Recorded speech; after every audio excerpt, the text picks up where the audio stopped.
Morning guys! Yes, today is our flight to Cebu. 3-day trip lang. Kasama na yung travel time. It's 4 days. So our flight is 12:40 and it's only 8:30. And ito yung aking luggage.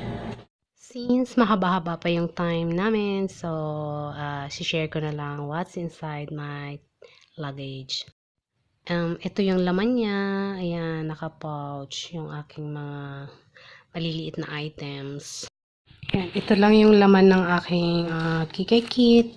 Very basic lang talaga. Mascara, brushes, concealer, maliit na brush, eyeshadows, BB cream, car lash for kilay, and yeah, another brush. Ayan. So, ayan lang. Sobrang minimal lang yung dala ko.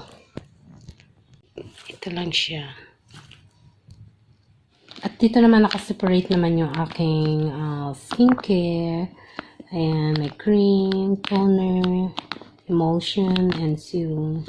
Good thing, kasi yung nabili ko kasing skincare sa Korea is meron talaga siyang kasamang maliliit bukod dun sa malalaki. So, ayan, for travel talaga siya. Perfume ko is maliit lang. Dispenser, ayan, from here, kaysa magdala ako ng ganito kalaki.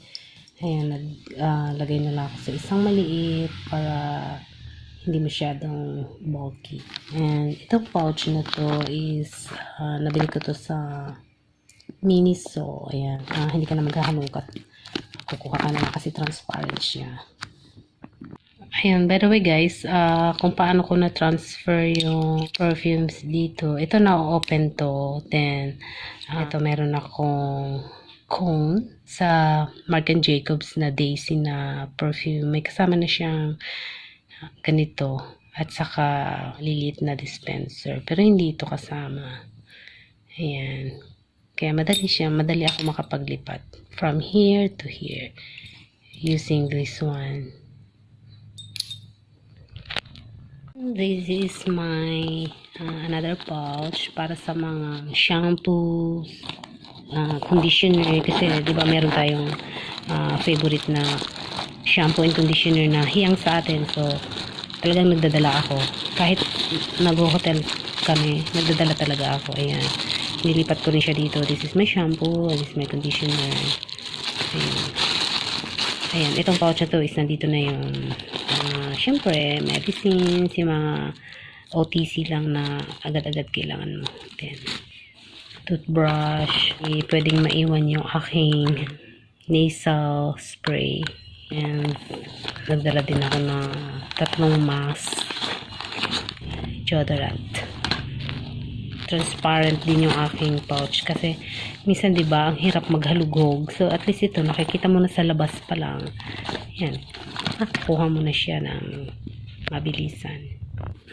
And lastly, my underwears pouch. Ayan, dito ko sila inilalagay lahat. Sinisiksik ko kaya medyo bulky. Gusto niyo pa bang makita? Wag na. Ayan. Kaya ko siya inilalagay din sa pouch kasi 'di ba minsan pag nagta-travel tayo, biglang i-open yung maleta. It's not nice na pag-open nakabalanda ka agad yung ating mga underwear. So, ganito yung aking ginagawa.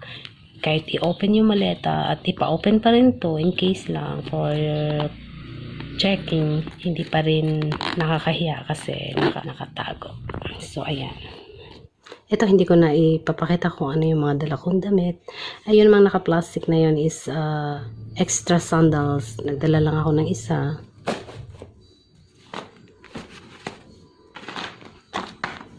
O, diba? Very easy. Nandyan na lahat. Okay, guys. That's all. Ito naman yung luggage ni Tartsky. Ayan, separate kami. Kasi, alam mo naman tayo mga babae. Marami tayong things kaysa sa kanila. We are at the airport and yes guys, ang daming pasahero. Ayan, waiting na kami, naka-check-in na kami, self-check-in. Hindi na kami nag-breakfast sa bahay, so dito na lang kami kumain. Ayan, pizza and coffee lang. And we are on standing ovation. Ayan lang yung aming luggage. Malapit lang sa akin. Let's eat.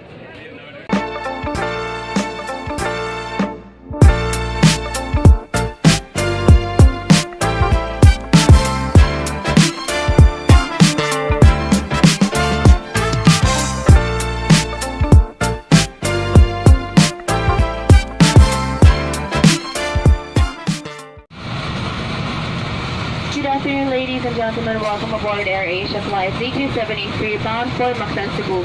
We would like to extend a warm welcome to the members of our